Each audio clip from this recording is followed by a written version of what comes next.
बिस्मिल्लाहिर्रहमानिर्रहीम अस्सलाम वालेकुम। जिस खतरनाक तरीन सरप्राइज से सब बचना चाह रहे थे वो खतरनाक तरीन सरप्राइज इस वक्त आ गया है। और वो सरप्राइज इतना खतरनाक है कि अमेरिका के रोंगटे खड़े हो गए हैं। यमन ने इस वक्त ऐलान कर दिया है कि वो बाबल मंदब स्ट्रेट इस वक्त बंद करने के लिए जा रहे हैं। और सबसे बड़ा मसला ये है कि यमन की फौजें इस वक्त पहुंच चुकी हैं रेड सी क्लोज करने, बाबल मंदब क्लोज करने। और ये इतना बड़ा झटका है, इतना बड़ा ऑयल मार्केट को झटका लगेगा कि आप उसका तसव्वुर नहीं कर सकते कि जितनी ट्रम्प की स्ट्रेटजी थी वो टोटली आज फेल हो गई है। और अमेरिका वाकई इकोनॉमिकली घुटनों पे इस वक्त आने वाला है। देखिए, यमन इस वक्त बंद कर रहा है। अमेरिका, आप याद कीजिए, यमन से लड़ाई नहीं कर पाया था रेड सी में, फिर मुआहदा किया था तो फिर बचे थे। इधर स्ट्रेट ऑफ हॉर्मस बंद है, इधर रेड सी बंद है। अब ये सोचिए कि यमन को इस वक्त लॉन्च किया गया है, पहली दफा नहीं, यानी स्टेप बाय स्टेप जो ईरान ने प्लान बनाए हुए हैं पूरे वर्ल्ड के अंदर जंग के, वो अब ये पूरे हो रहे हैं। तो यमन की एंट्री हो गई है। अब किसी का तेल नहीं जाएगा। तो आप ये सोचें, स्टेट ऑफ हॉर्मस को बंद करना है, फिर बाबल मंदब को बंद करना है। आपने करना क्या? इसका मतलब है कि पूरी तरह वर्ल्ड इस वक्त तबाही का शिकार होने के लिए जा रहा है। और ये इतनी तबाहकुन सूरत हाल अब अमेरिका के लिए होगी, इतनी ज्यादा होगी कि जिसका कोई तसव्वुर भी नहीं कर सकता। लेकिन अब जो असल कहानी है वो है कि बाकी ममालिक पर अब प्यूटन क्या काम कर रहा है। वो बंदा पहले से ज्यादा बढ़कर अब काम कर रहा है। क्या सिनेरियो, इसको समझे। देखिए, पहले होता ये था कि जब रशिया पर जंग छिड़ी तो उस वक्त सारी कंट्रीज पर जोर था, आपने पाबंदी नहीं लगी थी कि आपने तेल नहीं लेना, आपने रूस से तेल नहीं लेना। बहुत सारे ममालिक तो लेट गए थे, बहुत सारों ने लेटने से इनकार कर दिया। उस वक्त रशिया ने कहा था जो भी तेल लेगा मैं उसको 40 से 50% दूंगा डिस्काउंट। रशिया ये काम करता रहा, इंडिया लेता रहा, इंडिया ने अपनी इकोनॉमी स्टेबल रखी, सब तबाह हो गए। फिर इंडिया पर भी पाबंदियां लगी, फिर सब पर लगी। अब क्या हुआ है? अब रशिया से इंडिया ने तेल लेना शुरू कर दिया है। अमेरिका ने किया क्या है कि अमेरिका ने वेव ऑफ कर दिया, क्योंकि तेल अब आ नहीं रहा। तो अमेरिका के लिए मसला है, क्योंकि अब तेल की सप्लाई अगर आती रहेगी रशिया से, मिसाल के तौर पर अब इंडिया भी अगर लेता रहेगा तो ये उसने अपने फायदे के लिए किया ताकि तेल की कीमतें नीचे रहे। अब इंडिया भी अगर नहीं इस्तेमाल करेगा, तेल नहीं आएगा, तो बहरान उधर भी पैदा हो जाएगा। तो उसने कहा जाकर तुम रशिया से तेल लो। रशिया ने आगे सरप्राइज कर दिया इंडिया का। उन्होंने कहा ठीक है जी, आप तेल लेंगे, क्योंकि उसको पता है जब तक ये जंग जारी रहे, महीना रहे, 2 रहे, 1 दिन रहे, 1 साल रहे, तो तब तक ही है, उसके बाद फिर पाबंदियां लग जाएंगी। उसे इंडिया को कहा मैं तुम्हें $1 का भी डिस्काउंट नहीं दूंगा। ये इतना बड़ा सरप्राइज है इंडिया के लिए, इतना बड़ा झटका आप अंदाजा नहीं कर सकते। तो वो डिस्काउंट तो भूल जाए। उसे कह दी इतने देर तो नहीं लिया, अब भी नहीं लोगे तो मुझे क्या फर्क पड़ता है, मैं तेल अपना बेचूंगा सही कीमत पर। क्योंकि इस वक्त रूस से पाबंदियां हटी हैं, तो जाहिर सी बात है यूरोप से लेकर हर कोई तेल, हर जगह पर उसका तेल बिक रहा है, तो हर कोई लेने को तैयार है। क्योंकि रेड सी भी अब बंद हो रहा है, अब वो भी बंद हो रहा है, यानी ऑलरेडी स्टेट ऑफ हॉर्मस बंद है। तो अमेरिका के लिए झटका है, और वो तेल सस्ता भी नहीं अब होगा। तो रूस कह रहा है जी मैं अपने रेट पर भेजूंगा, वो इससे अरबों डॉलर्स कमाएगा, अरबों, शायद हो सकता है उसके बाद ट्रिलियंस में मामला पहुंच जाए, जो हालात इसे पूरी दुनिया के चल रहे हैं। पता नहीं कितनी देर जंग बंद रहती है, लेकिन वो कमाएगा इससे, और बहुत ज्यादा कमाएगा।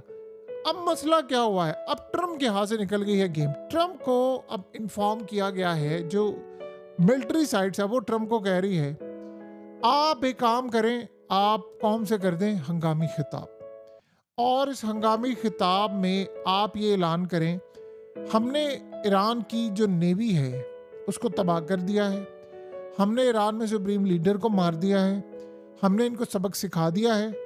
अब मैं आज विक्ट्री डिक्लेयर कर रहा हूं और मैं ये जंग बंद करने का ऐलान करता हूं। मैं इसलिए जंग बंद करने का ऐलान करता हूं क्योंकि मैं चाहता हूं कि पूरी दुनिया तबाह ना हो, स्टेट ऑफ हॉर्मस खुले, तबाही, खराबी, बर्बादी सब खत्म हो। मैं आपके लिए जंग बंद कर रहा हूं ताकि अमेरिका के अंदर महंगाई ना आए, पूरी दुनिया कोलैप्स ना हो जाए, ग्लोबल रिसेशन ना हो जाए।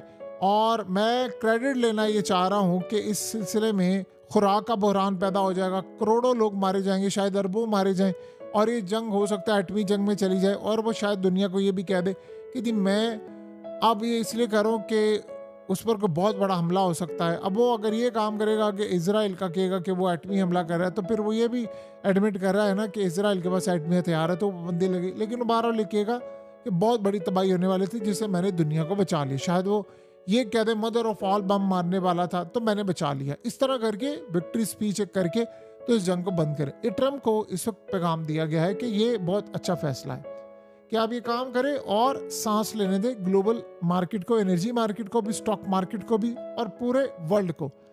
अगर ये नहीं होता तो आप फिर वर्स्ट केस सिनेरियो के लिए तैयार हैं। पहले स्ट्रेट ऑफ हॉर्मस बंद हुआ, अब बाब अल मंदब रेड सी बंद हो रहा है। अब उसके बाद अगला मरहला ये है कि रूस ने भी सस्ता तेल देने से इनकार कर दिया है। अब अमेरिका की जो कंपनीज हैं, टेक जियांट है और बैंक्स हैं, उनको ये हिट करने के लिए जा रहे हैं। ऑयल रिफाइनरीज पर हिट होने के लिए जा रहा है। तो एक के बाद एक बुरी खबर अमेरिका के लिए आ रही है और वो स्टेबल नहीं रह सकता। ये इस वक्त पैगाम गया है इनको कि आप इस पूरे खेल में इस सारे का सारा मामला कर ले। देखिए, ईरान के बड़े खतरनाक मिसाइल इस वक्त फायर होना शुरू हो गए हैं और वो इतने खतरनाक हैं कि आप सोचें कि अब इस वक्त जो अटैक हो रहा है वो कहीं भी रुक नहीं पा रहा।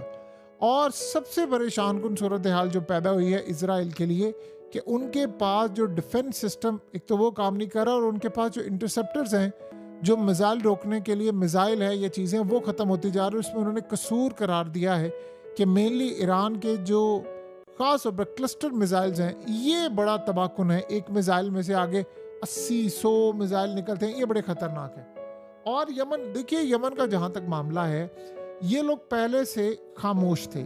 इन्होंने पिछली दफा भी पार्टिसिपेट नहीं किया, लेकिन ये ईरान जब इनको कहता है तब करते हैं। अब उनको ये लग रहा है कि अब ये मौका है। देखिए, तेल की कीमत $100 बैरल क्रॉस कर चुकी है।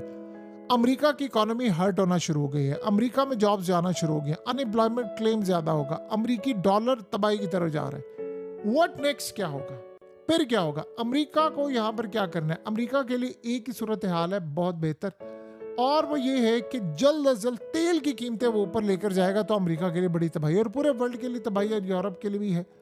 लेकिन इस सारी सूरत हाल के अंदर अमेरिका शायद ये भूल गया है कि ईरान इराक नहीं है। और अमेरिका इस वक्त सबसे बड़ा मसला है कि वो अपने ग्राउंड फोर्सेस पर बूट नहीं उतारना चाहता। देखिए, अमेरिकी फौजी लड़ने को तैयार नहीं है ईरान में, उनकी बड़ी तबाही होनी है। ना उनके पास कोई इस वक्त प्लान है ना कुछ है। उन्होंने असल में प्लान भी नहीं किया था। प्लान सिर्फ ये था कि कमांडोज उतरेंगे तब जब ईरान में बगावत हो चुकी होगी, ईरान में सब कुछ हो चुका होगा। अब ये जो स्पीच का उसको कहा है, उसमें ये भी कहा गया है कि आप स्पीच जब करें तो आप इसमें ये भी बात कह दें कि ईरान के लोग अब खुद डिसाइड करें कि उन्होंने मुस्तकबिल क्या रखना है, क्या उन्होंने ईरान में इस हुकूमत को चलते रहने देना है। नहीं, अगर नहीं तो फिर आप खुद उठें और तख्ता उलट दें और वार्निंग जारी कर दे कि अगर ईरान के लोगों पर कोई भी यानी दोबारा उनको मारने की कोशिश की तो फिर ट्रम्प ये ऐलान करे कि जी मैं फिर स्ट्राइक करूंगा, ये कहकर वो जंग बंदी करे। सवाल ये है कि सूरत हाल में जो सबसे अहम पॉइंट है वो ये है कि क्या ईरान जंग बंदी करेगा। ये एक पॉइंट है समझने वाला। ट्रम्प विक्ट्री स्पीच तब डिक्लेयर करना चाहेगा जब वो ईरान से मामला पहले तय करेगा, क्योंकि वो ये नहीं चाहेगा कि उसके बाद वो जंग हो, क्योंकि ये तो बड़ी बेइज्जती हो जाएगी कि आप विक्ट्री स्पीच कर दे और वो अटैक करता है। फिर बेइज्जती तो अभी भी बड़ी होनी है ना, और बहुत कुछ होना है कि आप ये जंग हार गए। ईरान कह रहे हैं अमेरिका के फौजी अड्डे यहाँ से निकलेंगे तो मामला तय होगा। तो अमेरिका अगर फौजी अड्डे निकाल कर विक्ट्री स्पीच करता है तो वो तो फिर बड़ी तबाही है।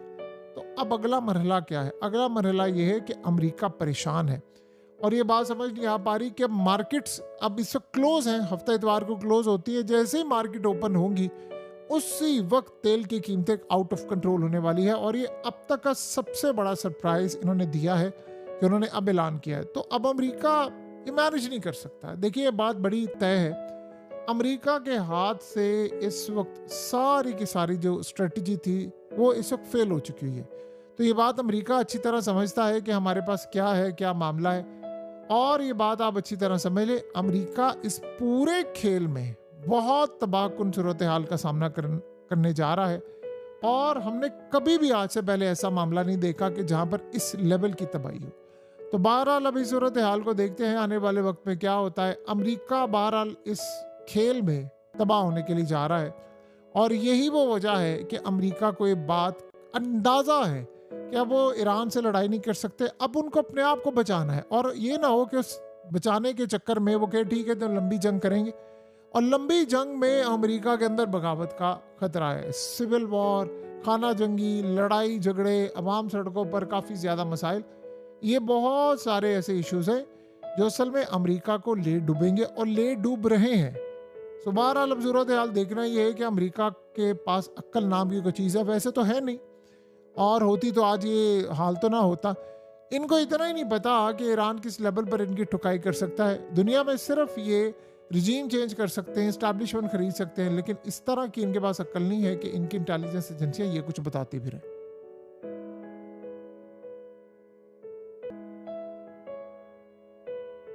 हकीकत टीवी को सब्सक्राइब करना मत भूलें, वीडियो को लाइक करें, शेयर करें और कमेंट सेक्शन में अपनी राय का इजहार ज़रूर करें।